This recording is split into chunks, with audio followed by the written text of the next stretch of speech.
Hey guys, this is a Jaeger task guide for the Tarkov shooter part 5. For this task, you have to eliminate 8 scavs while using a bolt action rifle in the time period between 21 and 0500 on customs. So for this task, you are going to have to use a bolt action sniper rifle, and there are 7 different main versions of bolt actions for you to choose from in Tarkov. And of those 7 versions, you also have a few variations within themselves that will give you the opportunity to adapt to whichever task that you're working on or build that you're going for at that time. And so the main versions that you can select from are going to be the VPO-215,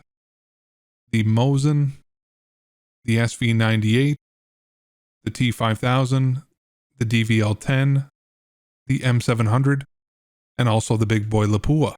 So for this task, you can use any build that you want for the bolt action snipers, as well as wear any gear that you want to as well. So that means that you could actually wear night vision if it would make it easier for you. If you are going to use night vision, then make sure that you bring in an appropriate scope that works with it, such as the Valde or the Spectre, or you could even just run your bolt action as an iron sight like you've done already on a few of the tasks so far. And just in case you guys didn't know, the Elcan Spectre actually has an iron sight option along with the 1x4 times, which makes it quite versatile and was actually the scope that I used myself while doing this task. Also, an important thing to keep in mind is that if you do decide to just go with your bolties as an iron sight option, then that will eliminate the DVL, the M700, and the T5000, since they don't actually have front or rear sights on the top rails, and your accuracy will completely go out the window. And while gearing up for the raid, if you do decide that you don't want to bring in night vision, then you can always put a flashlight on some of the bolt action snipers as long as you do mod them correctly, just like my DVL in this video. And since the eliminations only count until 5 AM, it is actually recommended to start looking for a match at 3 AM or before, so that you have enough time to actually get in and complete a full raid for all of the kills to count. So with that, I will leave you guys with this guide that I did make up for hunting scavs on customs, and hopefully it will help you guys to get this done in a handful of raids.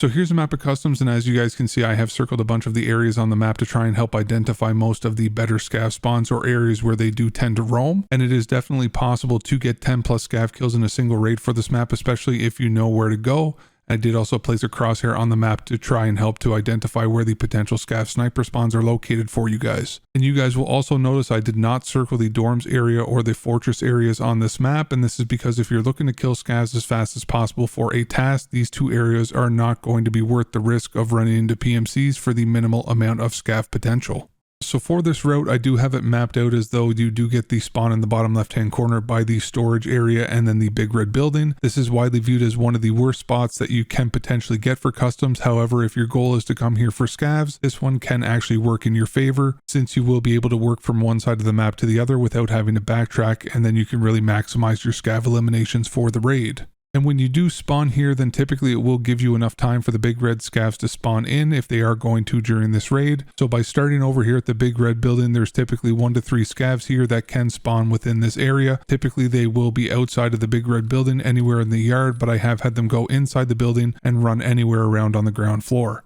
After I clear the big red building, then I will typically move across the land bridge towards the Ruaf roadblock, and this area will be one of the best and most consistent areas for scavs to spawn for you. And typically it does have between 2 and 5 scavs that can have multiple different spawn waves throughout the raid. So if you do run through here and wipe the whole area at the beginning of the raid, if you do double back for whatever reason later on, then there could be another potential wave and you can eliminate them again. After I clear Ruaf, then I tend to avoid Krakow since I am going to be bypassing Fortress and instead head towards the Mini Skelly POI. But before I cross into there, I do tend to have a look towards the Ice Cream building, since at Ice Cream you can usually have between 1 and 2 scavs just out in the open at the T-junction of the road. So after clearing the Ice Cream building, then typically I will head into the Mini Skelly area where you can have between 2 and 5 different scavs, all the way from the Mini Skelly building all the way out to the tankers and the blue fence. And you can have them anywhere in between this area. They're just kind of scattered around usually. And after clearing the Mini Skelly area, then we will continue going straight all the way down towards the Factory Shack Scav Extract, as well as the Big Skelly building. And as you make your way to this area, then make sure to check for the Sniper Scav that's up on top of the huge tower in the middle of the map, and then you can potentially get a free kill on him, but usually he is taken out relatively early into the raid. However, if he's not, then it is a good idea to take him out while you are in the Mini Skelly area, just so that he doesn't aggro on you. So once you get to Big Skelly, then you you can look across the main road towards the bus station, and from this area you typically will have 1 to 3 different scavs that spawn out at the bus station, but those scavs in particular can be quite annoying, especially since they can tend to see through bushes, as most scavs can, but these ones here, they tend to be in an area where you will have quite limited eyesights, and any of the sight lines that you can use to fight them from the factory shacks area will leave you pretty exposed. So sometimes it is better to bypass this area, especially when you're basically in between 2 major PMC hotspots, which is going to be dorms and the fortress. Now once you get to the big skelly building and are ready to go past it, then you do have a choice on whether you want to go the old gas station way and maybe attempt to reset if you have that extract, and then you can see if you have the green smoke, which means that it will be open, or maybe you just prefer going that route in general to attempt to get the 1 to 4 scavs that can spawn there at the old gas station. Or if the extract is not open, then you can continue out through in between the warehouses and then eliminate any of the scavs that you come across in that area, since there can be 1 to 4 there, plus also a couple of sniper scavs up on top of the depot building roof. And then you can either use your factory emergency exit key to open up the shortcut doors, or you can do one of the many jump overs that will bring you to new gas, or you can always just bypass old gas as well as the warehouse area and just continue straight from Big Skelly right to the new gas area.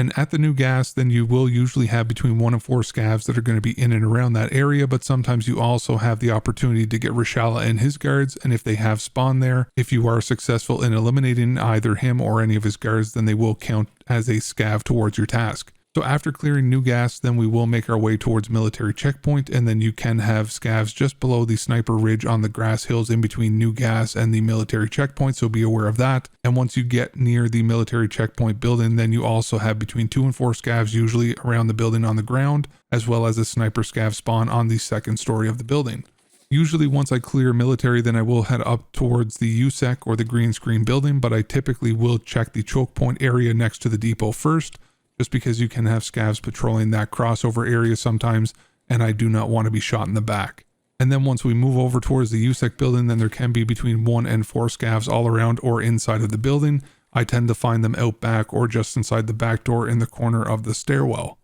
And once this area is cleared, then we are right next to our ZB11 extracts, so then I make my way there and reset for another raid typically. Obviously this route can be modified for you and where you prefer to fight your scavs on customs, as well as for your spawns. You won't always end up getting the big red corner spawn, so it can obviously be flipped for you, or you can always just focus on certain hotspots such as the military checkpoint to new gas area, as well as the mini skelly and Ruaf roadblock, since these are the areas that I always tend to find several scavs at most every raid. And if you are going to focus on any area on the map, then those are the 3 that I would tend to focus on. I also emphasized earlier avoiding dorms and stronghold, but if PvP is what you enjoy and you're just passively doing these scav elimination tasks, then definitely alter the route and then have some fun by going to these areas. So hopefully you guys found this guide useful and did help you to complete your task. I know it is a little on the longer side compared to normal, but I did want to be as thorough as possible for some of the newer players, since this is such a challenging and unforgiving game at the best of times. So if you guys made it to the end, then I definitely appreciate you, and I hope that you have a fantastic rest of your day.